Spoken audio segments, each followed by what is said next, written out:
نحمده ونصلي على رسوله الكريم اما بعد فاعوذ بالله من الشيطان الرجيم بسم الله الرحمن الرحيم رب اشرح لي صدري ويسر لي امري واحلل عقدة من لساني يفقهوا قولي۔ پھر ہے نماز میں سورۃ الاخلاص کی تکرار۔ یہ بھی کسی نے سوال کیا تھا آپ میں سے۔ سوال تھا کیا یہ ممکن ہے کہ میں نفل نماز میں ایک ہی سورت پڑھوں؟ مثال کے طور پر میں سورۃ اخلاص کو ایک سے زیادہ مرتبہ پڑھتا جاؤں، گویا کہ میں ایک رکعت میں 100 دفعہ پڑھوں۔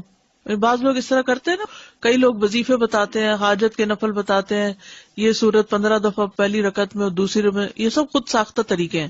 الحمدللہ ایک ہی رکعت میں یا 2 رکعت میں کسی سورت کو بار بار لوٹا کر پڑھنے میں کوئی حرج نہیں ہے، کوئی اس میں منع نہیں کیا گیا کہ 2 دفعہ نہیں پڑھ سکتے، 3 دفعہ نہیں پڑھ سکتے۔ خاص طور پر قل هو اللہ احد، کیونکہ اس کی بہت عظیم فضیلت ہے، کیونکہ یہ سورت توحید اور رب تعالیٰ کی صفات پر مشتمل ہے۔ امام بخاری نے روایت کیا کہ ابو سعید خدری سے روایت ہے کہ ایک آدمی نے دوسرے آدمی سے سنا کہ وہ قل هو اللہ احد بار بار پڑھ رہا ہے۔ جب صبح ہوئی تو اس نے رسول اللہ صلی اللہ علیہ وسلم کی خدمت میں حاضر ہو کر اس واقعے کا ذکر کیا، گویا وہ اس عمل میں کوئی بڑا ثواب خیال نہ کرتا تھا۔ تو رسول اللہ صلی اللہ علیہ وسلم نے فرمایا، مجھے اس ذات کی قسم جس کے ہاتھ میں میری جان ہے، یہ سورت قرآن کے 1/3 کے برابر ہے۔ لیکن 2 کاموں سے بچنا ضروری ہے تکرار میں۔ نمبر 1، گنتی معین نہ کریں کہ 10 دفعہ ہی پڑھنی ضروری ہے۔ ان میں سے ایک یہ ہے کہ تکرار معین گنتی کے ساتھ نہ ہو۔ اگر وہ معین کر لے گا، یعنی فکس کر لے گا، وہ نہ اس سے زیادہ پڑھے گا نہ کم، تو یہ بدعت ہوگی، کیونکہ یہ خود ساختہ طریقہ ہے، خود ایجاد کیا، لوگوں کو پابند کیا۔ یعنی کچھ لوگ اس طرح کی چیزیں لکھ کر عام کر دیتے ہیں یا دوسروں کو کہتے ہیں 3 دفعہ لازمی پڑھنا ہے۔ مذکورہ حدیث میں گنتی کی تعین نہیں، نہ ہی یہ سلف سے معروف ہے، اور جو چیز شریعت میں متعین نہیں اس کی تعین جائز نہیں، اس کا بغیر کسی تعین کے مطلق ہونا جائز ہوگا۔ جیسے لوگ کہتے ہیں نا کتنی دفعہ آیت کریمہ پڑھیں، وہ کہیں نہیں بتایا گیا کتنی دفعہ، جتنا سہولت سے پڑھ سکتے ہو۔ حضرت یونس علیہ السلام کے بارے میں کچھ نہیں ملتا کہ انہوں نے 100 دفعہ پڑھا یا 1000 دفعہ پڑھا۔ اصل بات یہ کہ پڑھنے کی کوالٹی کیا ہے، یہ زیادہ امپورٹنٹ ہے۔ نمبر 2، اسے عادت نہ بنایا جائے کہ مثلا ہر روز فجر کی نماز میں آپ پہلی رکعت میں 20 دفعہ، دوسری میں 15 دفعہ قل هو اللہ ہی پڑھ رہے ہیں، یہ نہیں ہونا چاہیے۔ انسان جب بھی رات کو قیام کرے تو ایک سورت کے بار بار پڑھنے کو عادت نہ بنا لے کہ آپ دیکھیں کہ کوئی شخص ہر رات ایک ہی سورت پڑھتا ہے اور اسے تبدیل نہیں کرتا، یہ بھی مشروع نہیں، نہ سلف صالحین کے عمل میں سے ہے۔ بس جب وہ اس کام کو کرنا چاہے تو کبھی کبھار ہی کرے، اس پر دوام نہ کرے۔ اس کو چاہیے کہ سنت کے عمل کو اور اس کام کو عادت بنائے جس پر پہلے لوگ عمل کیا کرتے تھے۔ وہ ہر رکعت میں سورۃ الفاتحہ کے ساتھ کوئی ایک سورت پڑھے یا کسی سورت کا کچھ حصہ پڑھے، اور تکرار کرنا جو ہے وہ کچھ افضل نہیں ہے، اگرچہ پڑھنے میں کوئی حرج نہیں، لیکن اس میں کوئی ایسا نہیں کہ یہ زیادہ ثواب کا کام ہے۔ اوکے، کیونکہ آپ نے اسی کی فضیلت بتائی نا کہ وہ تو 1/3 قرآن کے برابر ہے، تو سورت کو معمولی کیوں سمجھتے ہو؟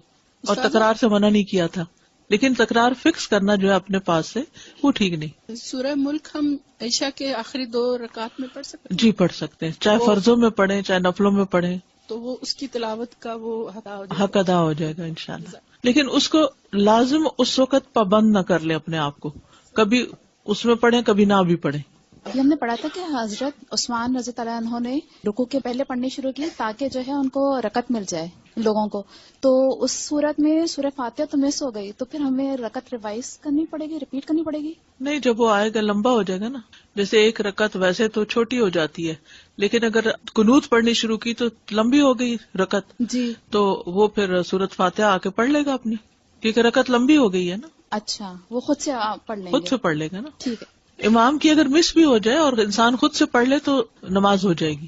ساتھ میرا یہ سوال کہ جیسے 30ویں سپارے کی جب صورتیں بڑی یاد کرنے لگتے ہیں تو پھر اسپیشلی جیسے سورہ اخلاص جیسی صورت ہے تو وہ ہم لوگ کم پڑھنے کی وہ کرتے ہیں، تو میرا یہ تھا کہ جب میں نے بخاری کے اندر اس کی فضیلت پڑھی سورہ اخلاص کی، تو اس کے بعد میں نے اپنی ہر نماز کے اندر اس کو شامل کر لیا، کسی بھی ایک رکعت میں پڑھتی تھی یا پھر آخری رکعت میں اس کو رکھ لیا، تو یہ صحیح ہے ایسا کرنا یا نہیں؟ جی دیکھیے، مسنون ہے، فجر کی 2 سنتوں کی دوسری رکعت میں اس کا پڑھنا مسنون ہے، مغرب کی 2 سنتوں میں دوسری رکعت میں پڑھنا مسنون ہے، اسی طرح ظہر کی سنتوں میں بھی آپ 2 سنتوں کے آخری رکعت میں اس کو پڑھ لیں۔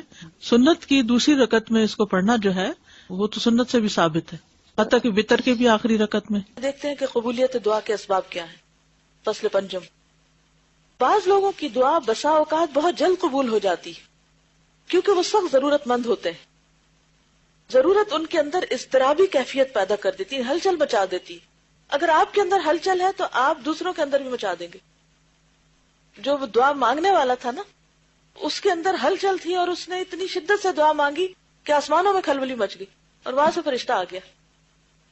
اور کامل اضطراب کے ساتھ وہ اللہ تعالیٰ کی جناب میں متوجہ ہو جاتے ہیں. یا یہ کہ دعا کرنے سے پیشتر دعا کرنے والے سے کوئی بڑی نیکی وجود میں آ چکی ہوتی ہے. یہ جو پہلی بات ہے نا اضطراب کی، تو اس کے بارے میں قرآن پاک میں بھی آتا ہے نا، امن یجیب المضطر اذا دعاہ ویکشف السوء. تو جو مضطر ہوتا ہے نا، بے قرار ہوتا ہے، بے چین ہوتا ہے، اور اس بے قراری میں اپنے رب کو پکارتا ہے، لوگوں کو نہیں، اپنے رب کو پکارتا ہے، اور تڑپ تڑپ کے پکارتا ہے، رو رو کے پکارتا ہے، تو رب سنتا ہے. اور اگر یقین نہیں تو اللہ تعالیٰ پوچھتے ہیں امن یجیب المضطر، یا کون ہے پھر وہ جو مضطر کی دعا سنے، بے قرار کی دعا سنے، بے قرار کو جواب دے. کوئی انسان ایسا نہیں کر سکتا، کوئی اور مخلوق نہیں کر سکتی. وہ یکشف السوء، اور دور کر دے تکلیف کو. تو یہاں پر نمبر 1 لکھ کے نا اضطراب لکھ لیں، تاکہ آپ کو یاد رہے کہ دعا کی قبولیت کے لیے مجھے اپنے اندر اضطراب پیدا کرنا ہے. علامہ اقبال نے بھی اس کی دعا مانگی تھی نا آپ کے لیے. کیا؟ خدا تجھے کسی طوفان سے آشنا کر دے کہ تیرے بحر کی موجوں میں اضطراب نہیں. اب اتنے سکون میں ٹھنڈے ہیں. میں سوچ رہی تھی جن دنوں میں آئی تھی، تو میں سوچ رہی تھی ان دن کو حالات بڑے پریشان کن تھے، سب کے چہروں پہ پریشانیاں نظر آتی تھی، اور ہر کوئی اس بات کی تلاش میں تھا کہ کوئی چیز ہو کہ ہم کریں، کچھ پڑھیں کہ ہماری پریشانی دور ہو. اور پھر مجھے لگتا ہے کہ لوگوں نے بڑے دل سے دعائیں کی، تو اللہ تعالیٰ نے رحمت کی، اور آج کل ذرا سکون ہے. تو میں سوچ رہی تھی آج صبح ہی کہ اللہ تعالیٰ عافیت میں رکھے، امن اور سکون میں ہی سب کو رکھے، لیکن یہ عافیت ہم کو اللہ سے دور نہ کر دے کہ ہم اپنی پرانی روٹین میں اس طرح آ جائیں کہ بس پھر اسی ڈگر پہ چل پڑے، اور جو چند باتوں کی اصلاح کی ہے وہ پھر غارت کر دے، مٹی میں ملا دے. ایسا نہیں کرنا. تو جب کبھی بھی کوئی اضطراب آتا ہے نا، کوئی ہلچل ہوتی ہے، تو اس کو اپنے لیے برا نہ سمجھا کرے. مانگے مت کہ اللہ کو مصیبت ڈال، ایسا نہیں کہہ سکتے، اور نہ کبھی کہنا چاہیے. اللہ تعالیٰ کو عافیت کی دعا بہت پسند ہے، لیکن کسی بھی چیز پر دل پریشان ہو، بے قراری ہو، تو فوراً اللہ کی طرف رجوع کرے. آپ پازیٹو سوچیں، آپ سوچیں بس وقت آ گیا کہ میں اللہ کی طرف اور شدت سے رجوع کروں، جو میں نے عام دنوں میں کوئی نہیں کرنا تھا. اور عام دنوں میں جب ہم نہیں کرتے تو پھر آخرت میں وہ جو اجر جمع ہو رہا ہے وہ کیسے جمع ہوگا؟ تو یہ بھی اللہ تعالیٰ کی رحمت کا ایک طریقہ ہوتا ہے. اسی لیے بعض لوگ تکلیف کے آنے پر بھی الحمدللہ کہتے ہیں، اور نبی صلی اللہ علیہ وسلم تو الحمدللہ علی کل حال، کہ اللہ تو نے اپنے قریب ہونے کا ایک موقع دے دیا. اس پر بھی تیرا شکر ہے. وہ شکایتی نہیں ہوتے، وہ کمپلینٹس نہیں کرتے، وہ ناراض نہیں ہوتے اللہ سے.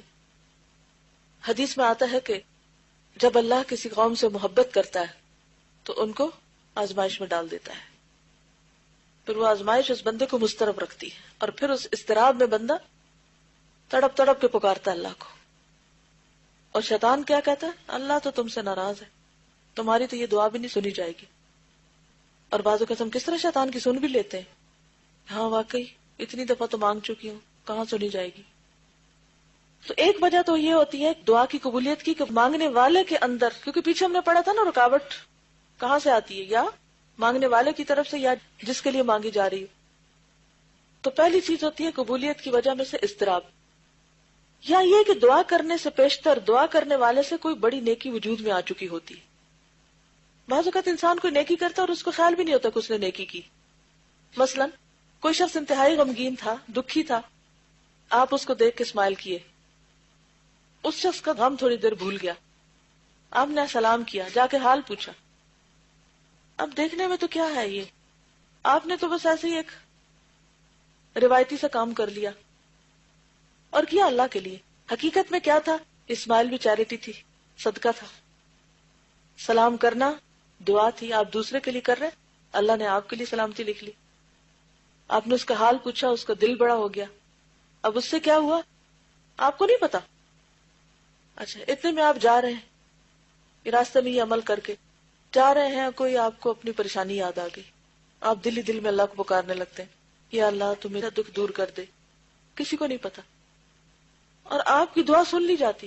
اور جب آپ اپنے موقع پہ پہنچتے تب کہتے ہیں یہ کام ہو گیا، یہ جتنے دنوں سے اٹکا ہوا تھا. اب آپ کو کچھ یاد نہیں کہ آپ نے کچھ نیکی کی تھی اور اللہ کو وہ پسند آئی،